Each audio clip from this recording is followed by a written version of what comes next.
getting started, just giving you some context about Calla. So Calla is an online footwear brand creating stylish shoes for women who have problem feet. So things such as bunions and wide feet and that kind of thing. Jenny Bailey, who you can see on the right-hand side here, actually started the business because she has bunions and she was struggling to find shoes that fitted and felt comfortable, but also were pretty and fitted her personal style. So she founded the brand. Because of that, her story is such an important part of the business and such an important part of how we communicate and our messaging across all of our channels. Our demographic does lean older, so around 90% are aged over 40 and 45% are over 60. So that also influences everything we do and how we are communicating. So in terms of email marketing, why is email marketing? Why am I telling you about this today? So at Calla, it actually drives around 25% of revenue. So it is a big channel for us that we do take quite seriously. Also, every month, around 50% of orders come from existing customers, and email plays a large part of that as well.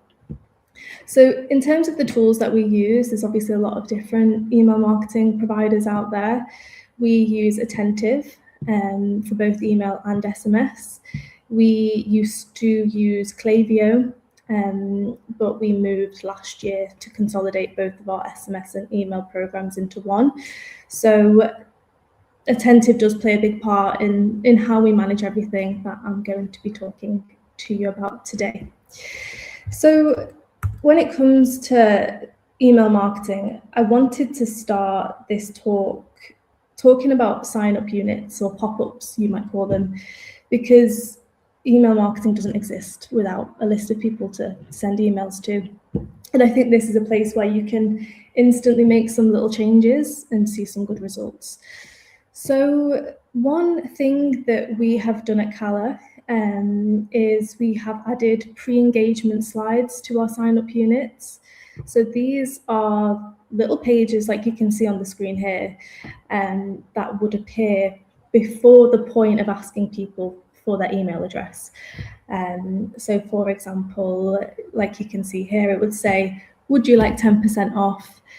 The person clicks yes. And then after that, we would ask for their email address. We just find that it's a small shift, but it creates more of a conversation than a demand.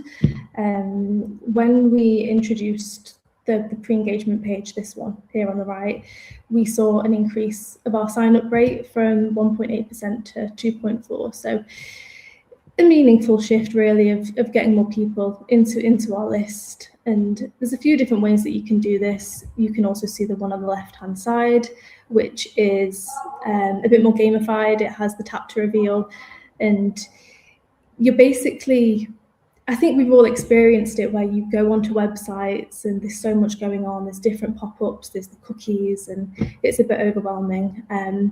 So adding something like this kind of makes people micro-engage and, you know, are more likely really to sign up. Still talking about the sign-up units, getting early data is going to be a really great way of sending more targeted emails later on. So for example, at the moment, what we do is we ask people what they want to hear about from Calla. So which style it is that they might be particularly interested in, whether that's heels, trainers, boots, and so on. So that means that if we are sending an email about a new flat shoe, we might think, oh, the people who have selected that when they're signing up are more likely to be interested. And it just keeps that communication a little bit more personalized as well. We use Attentive for this, but I also came across a website recently called Alia, A-L-I-A, which you can also do this kind of pop-up stuff with. So that might be worth looking at if you're not on Attentive. Something that we haven't always been doing this, we've only been doing this over the past couple of years, is actually changing the sign-up unit for key moments in the year. So, for example, about a month before Black Friday, we will change our sign-up unit to have this messaging on the left. Do you want early access to our Black Friday sale? What we found there is that, like, naturally, as you can imagine, we got a pretty big uplift in the amount of signups that we were getting. It tells people that we've got the sale coming, it gets them into our list, and then that's great because when Black Friday launches, we know that we've got even more people in our subscriber list who know that the sale is coming and they're prepared to buy, basically. So I feel like this is always going to outperform like an always on offer. And in general, like I was saying earlier, how we've all experienced going on to websites where it can be a bit overwhelming, we add a delay to our sign-up units. So for us, the way that we approach trying to grow our list is that we don't want to grow it as quickly as possible. We want to bring the right people in. So we want to bring in people who are actually likely to engage, they're generally interested, rather than just trying to get anyone into our list. So we add a delay. I think it's 30 seconds at the moment so that people can have a look around before being hit. Because I always think when I go onto websites, especially if it's the first time, and then I get a pop-up straight away, I'm like, I don't know. Like, how do I know if I want to be on your email list? Let me have a look around first. So it's a better user experience on the website, but then the people that are signed up are more intentional about it. So that's it in terms of the sign-up units. If there's one thing that you take away from this section, it's that small strategic changes here, like the pre-engagement, like the data collection, and like tweaking it for different seasons or sales, can have a real impact on the quality of your list, and also have an impact later, for the emails that you're sending out in the flows and so on. So I want to talk about campaigns now. So you'll likely know that these are the emails that you're sending maybe on a weekly basis, the ones that you're crafting around specific topics. I think it's important here to really choose a cadence that you can sustain. How many you'll send will completely depend on your business, your audience, your time and resources. So you just need to choose something that you can actually keep up. So, for example, at Calla, we've done 2 emails a week for years. This year I'm working to build that up to 3. But whether you're sending 1 or 5 a week, keep it consistent, because the consistency is going to create familiarity, and then that familiarity is going to build trust. So like I said, our audience does lean older, and they're a bit more sensitive to things feeling overwhelming. So whilst we do keep our resources in mind, it's also thinking about how many emails our customer wants to receive, so that we can communicate with them enough, but we're not being too intrusive at the same time. Which leads me on to segmentation. We don't send every email to our full list, and you shouldn't be doing that either. We think very carefully about who we're sending each email to. So whether that is engaged subscribers, people who are regularly opening your emails, people who have recently purchased, people who have been on your website and browsed recently, it's important to be tailoring your emails to these segments. So because at the end of the day, the people that are receiving these emails are humans, they're people like you and I. So put yourself in their shoes, think about the contents of the email and think, who would get value from this?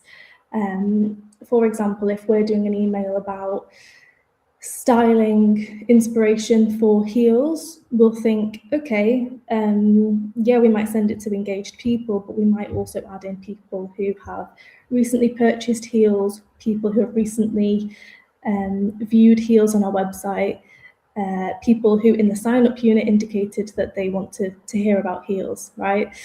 So you're going to get much more out of your list if you're emailing them in this way, because it's going to feel more relevant, more personalised, and that's also going to keep your unsubscribe rate down as well, and people are going to feel far happier to be receiving emails from you.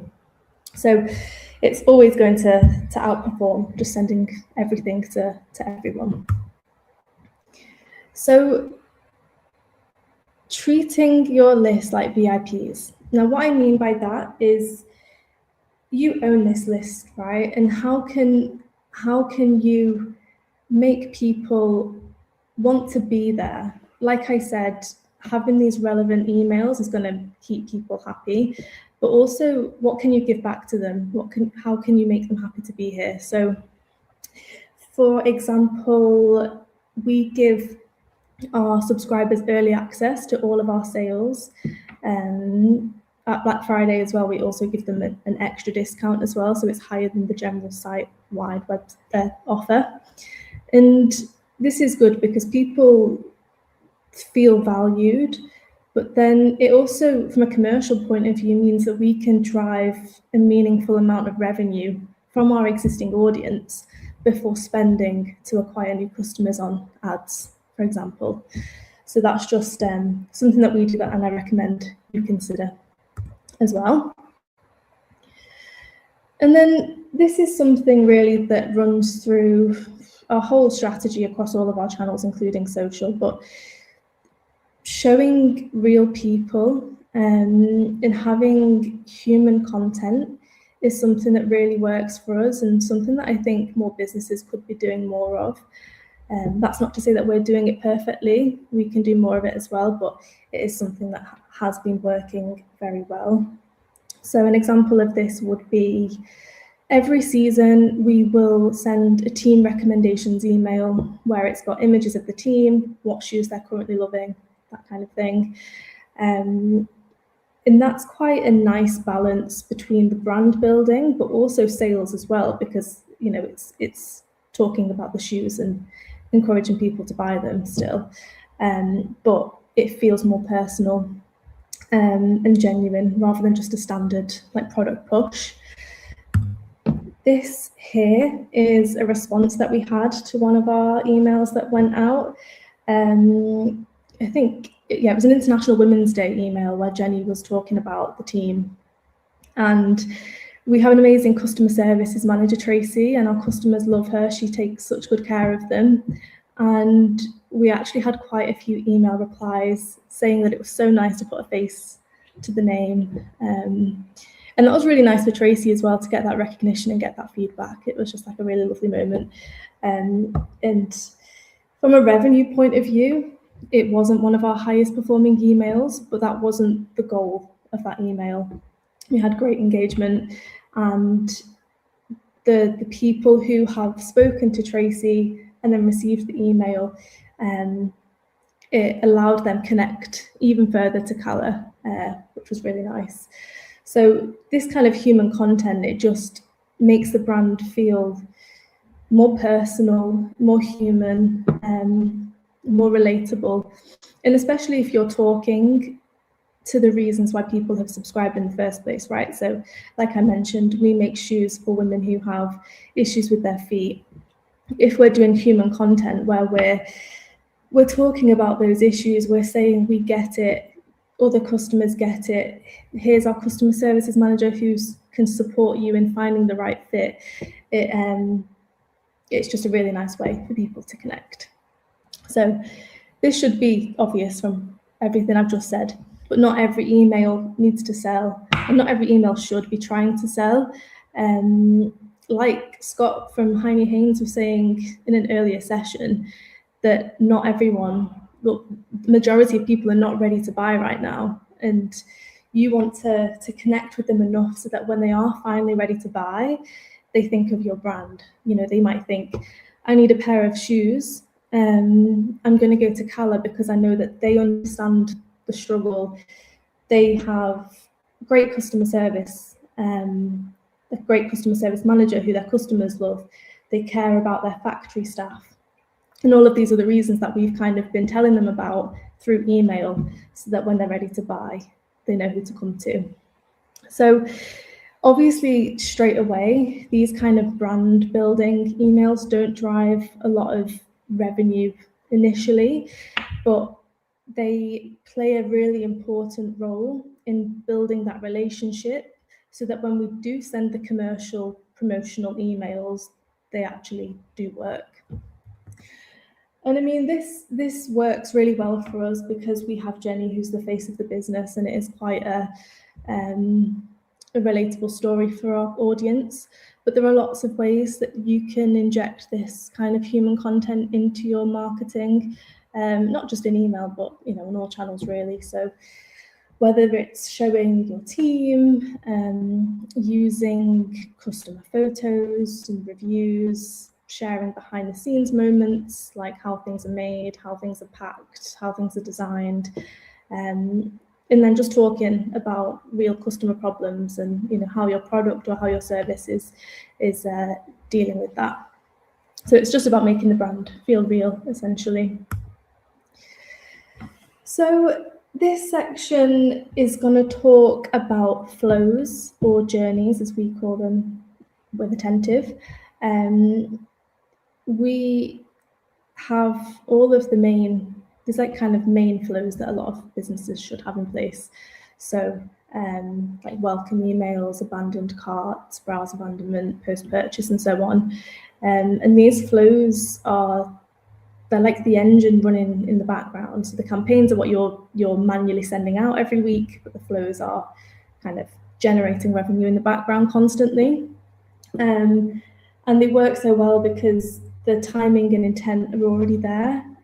So your flows will drive a huge part of your email revenue, and sometimes even more than your campaign revenue. So really important to get those in place. Again, keeping things relevant to what's going on in the business. I mentioned with the sign-up units, but when it comes to the flows, during key sales periods, I would really consider updating them. So, for example, again, Black Friday, we'll update all of our flows so that it represents the sale. It references the sale. We'll remove discount codes.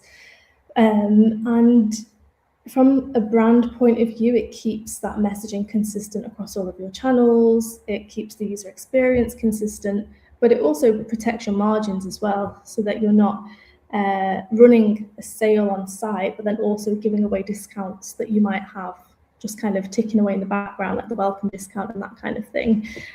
So if protecting your margins is important to you, then this could be a place to look. Again, like I mentioned, human content is is in the strategy across all of our channels. When it comes to email, we also like to keep this in mind in our flows. Flows, like the transactional ones, are really important, but there's also a really big brand building opportunity there as well with your flows, which I think a lot of businesses forget about.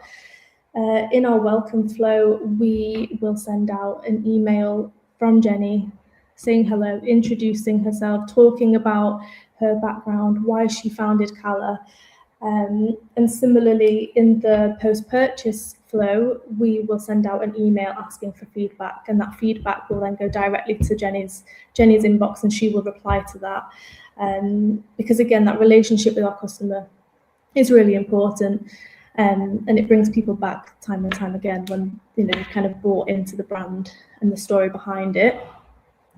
And I think in general, we're not doing everything perfectly with our flows. I've got a big list of things that I want to introduce. We're always trying to think of ways that we can be squeezing more out of our channels. But you can get creative with it. So, for example, last year we had a like a tie-up espadrille style of shoe, and we were getting a lot of customer service inquiries asking what is the correct way to tie it around the ankle. So we thought, whenever someone buys that shoe, let's send them a follow-up email with a video of, here's a couple of different ways that you can tie that.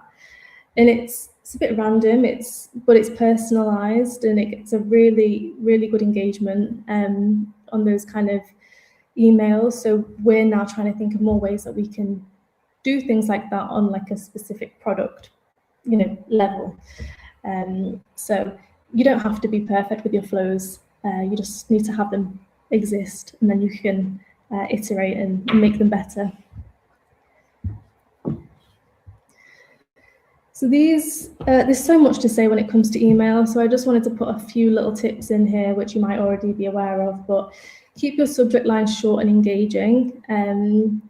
It's tempting to just write a subject line and then send it out and have done, but if it's too long, it will get cut off. So just, when you send a test, check that it's short and it isn't being cut off. Try and keep to one theme for an email. Don't overcomplicate them. If you ask people to do too much, they won't do anything. So just kind of stick to one topic and optimize the CTAs for that. And then that should work better than asking them to do loads of different things. This isn't always the case. I would also suggest to not be too wordy. We go wordier if we're doing an email from Jenny, because that's like a more personal tone of voice and we find that fits. But in a lot of instances when I am creating emails, I'll write something and I end up chopping it down to get to the point a little bit quicker. Like I said, this isn't always the case. You can try different things, do some testing, see what works best for your brand and your audience. And you can insert images and GIFs too to make them more visually engaging.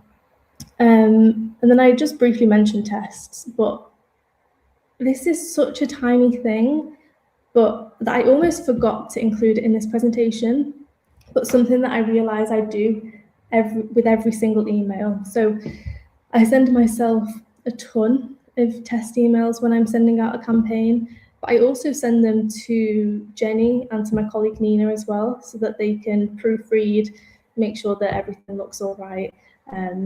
When you're creating an email, it's very easy to just get kind of in the zone and you kind of can miss typos and that kind of thing. So once an email is in someone's inbox, you can't edit it. So just sending a test is a very easy way of avoiding those embarrassing mistakes. But if you do make mistakes, it happens to me. There was one time I sent out a summer sale email with an Easter sale CTA button. And the three of us had actually proofread that email and we all missed it. But, it happens. It's not the end of the world. So I felt like I've sped through this. But in general, even if you're doing all of these things already, I hope that the session has given you some motivation to think about what you're currently doing and how you can maybe optimize your email marketing to get more value from it, whether that is making your sign-up pop-ups work harder, or updating your flows and sign-up units to reflect key periods and sales. Also try and find the right balance between story-led content and promotional content. So whether it's launches, new collections, or key sales moments, try and add in some brand building value there as well, and be thoughtful about who you're talking to and when. So at Calla, we've just found that email works best when it feels like we're a real brand that genuinely cares about its customers, which we do. And then I've already touched on this, but I also want to say that you don't have to be doing everything perfectly, and you absolutely don't have to be doing everything all at once. I have a very long list of things that I want to introduce and improve with our emails, because email never really is finished, and that's quite an exciting thing, because there's always something you can tweak. There's always something you can try or make better. And that means, if anything, there's always opportunity to grow. So thank you for watching. If anyone has any questions, let me know. And you can also follow me on LinkedIn with that QR code. We do definitely have some questions that I'm gonna. So the first question here: have you split tested the pop-up delay and landed on 30 seconds? My split test always come back with 10 seconds, which always surprised me. Have you tested the delay when the pop-ups? No, so we used to have it pop up immediately, and then we changed it to 30 seconds. And we did find that, I mean, you can imagine that the sign-up rate did slightly decline, but like I touched on in the presentation, that's not an issue for us because we're giving people a better user experience on site. So that person mentioned that 15 seconds worked better for them. That's great, but we're thinking more about the user experience rather than just the sign-up rate. If anything, I want to run some tests to see about a longer delay, whether 30 seconds is too short. But again, there's always more testing that we can be doing. Hi, Holly. I have asked of other speakers today. I obviously don't want any pinpoint specific suppliers, but any advice on this subject will be appreciated. I'm not 100% sure about suppliers. Is it the platform for the emails or the company? So are you guys doing all in-house? Yeah, so I manage all of our email marketing, campaigns and flows. Like I mentioned, we were using Klaviyo, and then we moved over to Attentive last March. We had been previously using Attentive for SMS, and then we moved over our email to them as well to consolidate everything. But what I will say is this isn't like a plug for Attentive or anything, but I found their service to be amazing. I have regular calls with them, so they have become a bit of an extension of the team because they provide support for me when I need it. And because it is just me doing the email marketing, it's nice to have another person to maybe bounce ideas off sometimes. So if you are maybe looking for an email provider, then look into Attentive because they could be a good fit. But yeah, what other advice did they want, or was it just around that? Does that cover Perfect. it? I have a few more very quick questions. I know you guys targeting US and UK. Are you sending different email campaigns based on the country, or is there any sort of like a different messaging that what you've learned by targeting two different countries? No, that's a really good question, and it's definitely something that we want to work on. We have at the moment two separate accounts. We have a USA account and then a UK and rest of world account. We generally send the same emails to both unless it's like really irrelevant. So for example, Mother's Day is obviously different in different countries, so we wouldn't send the same one. We have tested doing some more like the subject lines to make them a little bit more bold for the USA.